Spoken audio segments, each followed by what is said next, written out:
trabaho ng minority leader sa Senado na magbigay ng the day after or at least the week after, I think nagkasundo kami sa Senate na Tuesday, anyone sa opposition, not necessarily minority kasi multi-party system tayo, so sometimes nasa majority ka pero opposition ka, ay pwedeng magbigay ng kontra-SONA. But I want to crowdsource it. Napakarami nyo na rin po na bahagi ng aking Facebook page. Anong mga dapat natin pag-usapan sa kontra-SONA? Of course, uulitin ko to sa Monday after the SONA kasi kailangan pakinggan natin yung SONA. But even without listening sa SONA, for example, taas ng presyo ng bilihin, di ba? Whether it's diesel or whether it's yung kuryente, marami pong nasyashock na ang electricity bill nila ay 2,000, naging 2,800, 22,000, naging 30,000, 5,000, naging 6,500, apples to apples. Iba sinasabi, hindi kasi nag-aircon ka araw-araw dahil mainit, pero makikita mo naman kasi yung reading ng metro di ba? So apples to apples, mako-compare mo naman ito. So maaring yung iba sa inyo nagtatanong na, Sir, hindi nyo ba sasagutin yung allegations against you? Well, the allegations are general yung sinasabing may ghost sa Taguig, and we've checked. Remember, the national projects are from the national government. Theoretically, dapat walang kilalaman ang senador, congressman dyan. But of course, nakita natin dyan sa Blue Ribbon Committee na may talagang conspiracy o nakikialam. Having said that, I do as a habit check as much as I can projects. And sa Taguig, iba-ibang grupo nag-check dyan. Barangay, city, but because nangyari nga itong scandal na to, ang pagkaalam ko, maraming national government officials na ang nag-check dyan. Especially in Metro Manila kasi nga, for example, the Diskaya Group, di ba? Even sa Pasig, kung nasan ang unang nag-criticize sa kanila na si Mayor Vico, even sa Pasig ay may project sila. Even sa Baguio, where you have Mayor Magalong who's outspoken against corruption, has done much for our country in fighting corruption, meron din doon. So all over the country, that's why, nung unang lumabas to, sinabi ko, dapat imbestigahan itong lahat. So, in our preliminary investigations, wala kaming nakitang ghost. Yung mga nakita namin may problema, we reported it earlier. That's why no less than the top DPWH officials from the regional to the national level have inspected some of the projects na may problema. At hindi kami nagkulang na magsabing, eto, mali ang pagkagawa, eto, bakit ganito, eto, ang tagal-tagal na.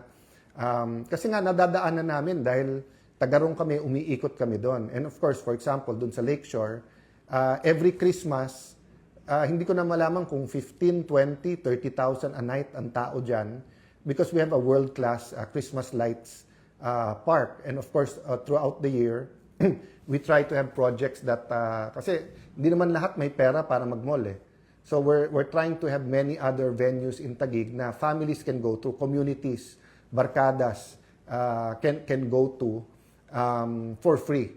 No, mga playground para yung parents kasama yung mga anak. So I continue to wait kung ano yung specific allegation and haharapin ko yan. But of course, yung nga, ang pakiusap ko, hindi tama na mag-single out at mas mabuti lahat ito.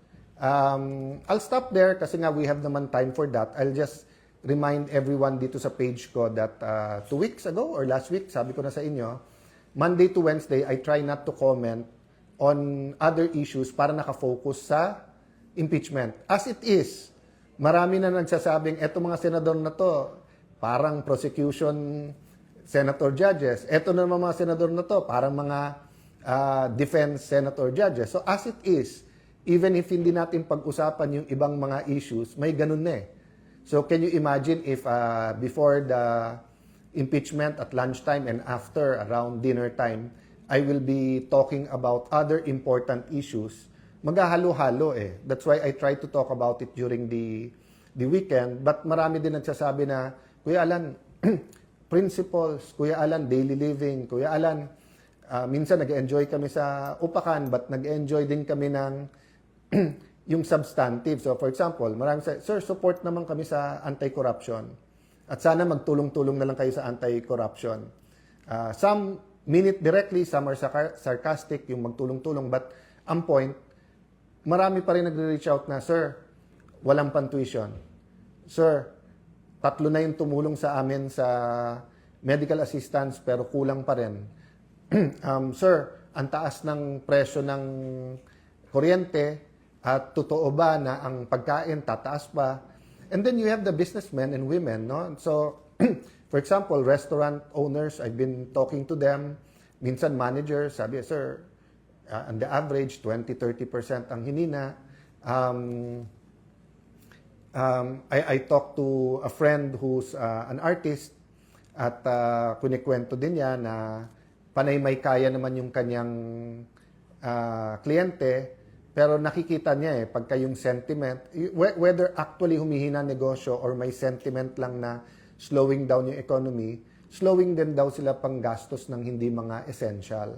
So, for example, sa kuryente, I know the DOE, I know the President, I know the Uplift Group is doing something about it, but it might be time for a EDCOM type of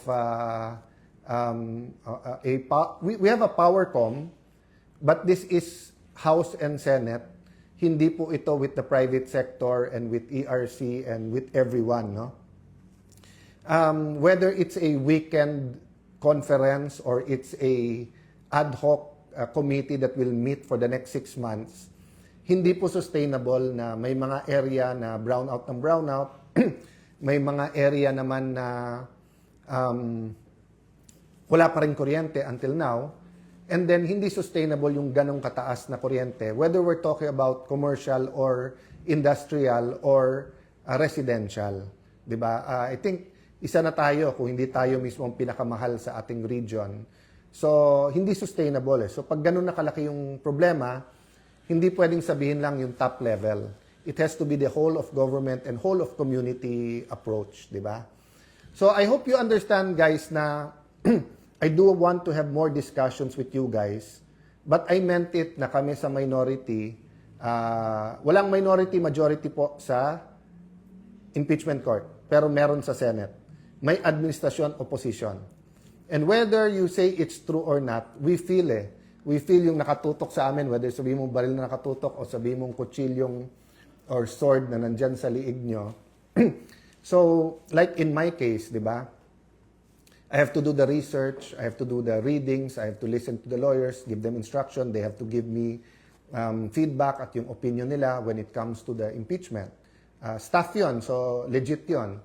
And then yung sa priority bills, may mga gustong-gusto tayo, meron tayong iba na we disagree. Then pressing issues, let's say kuryente. Then you have yun nga, yung biglang, ilan na ba ang existing kong investigasyon ngayon? So yung sa obstruction of justice, sumagot na kami, pero nandyan sa ombudsman yan. Tapos sabi nila, iniimbestigahan pa nila yung May 13 sa Senado. So, nandyan yan. Tapos yung SEA Games daw, iniimbestigahan nila. Tapos ang Taguig daw, iimbestigahan. So, whether you like it or not, that takes up time and it's a distraction. So, ang dali ko sabihin, sorry, today nakatutok ako sa impeachment, which I do. But if I have to read some documents or read about that, talk to some people about that, etc., that's a reality.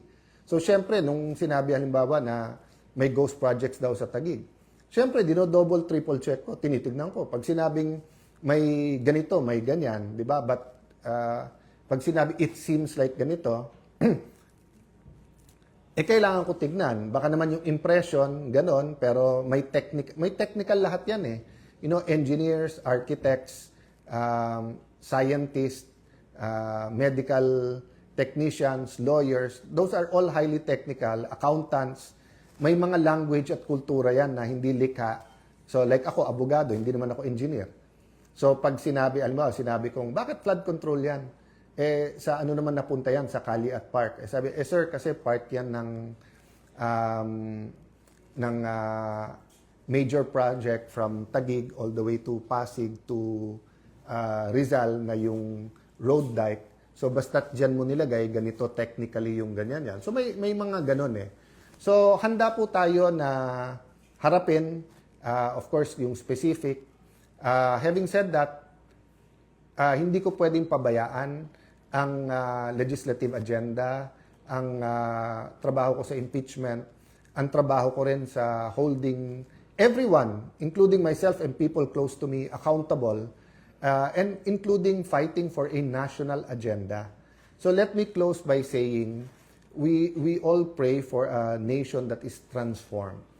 Hindi yung, madalas kong gamitin tong example na to, yung mga ka-age ko, dati ang sarap pumunta ng Clark at Subic, kung mahilig, nung araw, parang Magnolia at saka yung pag tinawag namin dati dirty ice cream, hindi dahil madumi pero kasi sa bawat kanto-kanto yon at sa kalye binibenta yung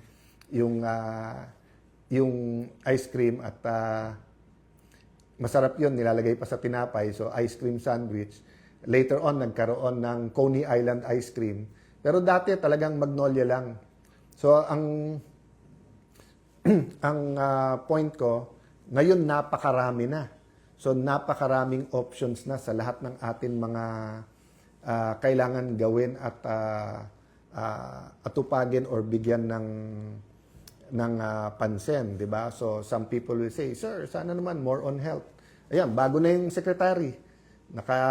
Ilan tawag tayo na palitan na ang secretary at so I really have high hopes that the new secretary will do major reforms and will really lay the foundation for better health services and care, no? So I do believe in giving people benefit of the doubt, giving them a chance kahit na hindi ko sila kapanalig sa politika, for example. But in the case of the health secretary, little info but I really wish him the best at sana talagang walang politika sa DOH at maayos to, no? But going back to the point I was making, kailangan natin bumalik sa isang sistema na pwede tayong magdebate, pero kumbaga hindi parang patayan, di ba? So, God bless you. It's Friday afternoon. May event kami tomorrow. It's really talking about the nation, the spiritual side. So, the example I was giving pala, is that if you go to Clark and Subic, not only do you have the burgers na masarap, but pag sinabi doon stop, kahit na walang stoplight, kahit walang CCTV, kahit na walang traffic, stop talaga. O pag sinabing no right turn, walang sumisingit na right turn. Pag sinabing 30 kilometers an hour yung takbo, sinusunod. Ang problema, paglabas mo sa Clark at Subic, hindi na naman sinusunod yung batas. So sabi ko, may change, walang transformation. So pagpasok mo sa loob ng Clark at Subic, ikaw ay driver na hindi sumusunod sa traffic, bigla kang susunod. Pero because walang transformation, paglabas mo, balik sa dati.